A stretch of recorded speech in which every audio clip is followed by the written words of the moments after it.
John Edwards announced that he will continue campaigning for the presidency even though his wife has learned that her cancer has returned.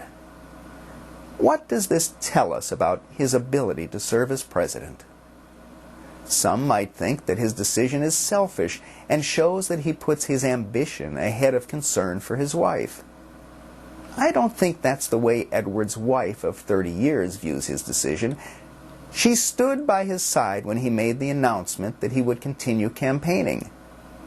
She said her doctors told her that over the next few years she shouldn't expect the cancer to cause much of a change in her life. She was ready to help her husband run for president before she learned of her relapse, so why would she want to change that plan now? I've known plenty of people who have had cancer, and one thing they all want is to be able to carry on with their lives as much as possible without letting the cancer restrict what they do. I also suspect that Mrs. Edwards would want her husband to run, even if she thought her cancer would incapacitate her at some point in the future. People who stay married for 30 years tend to give their spouse's desires a high priority. Mrs. Edwards wouldn't want John to give up on the presidency for her. That would make her feel guilty, which is the last thing she needs as she tries to overcome her disease.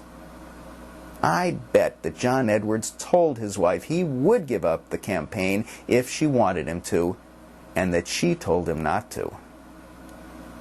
Some might wonder whether John Edwards would be able to give his full attention to his presidency if he wins and his wife is ill. Probably not, and that's good. He would have to divide his energies between the country and his family, just like all the rest of us have to do. Having to care for a family member builds character, and character is one of the things that has been most lacking in our president these past several years.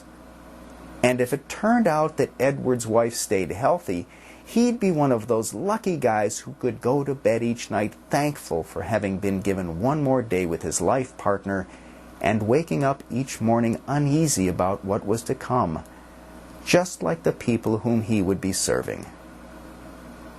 Regardless of Mrs. Edwards' prognosis, the fact that she has cancer tells us that her husband would be a president who has experienced hardship and pain in his personal life.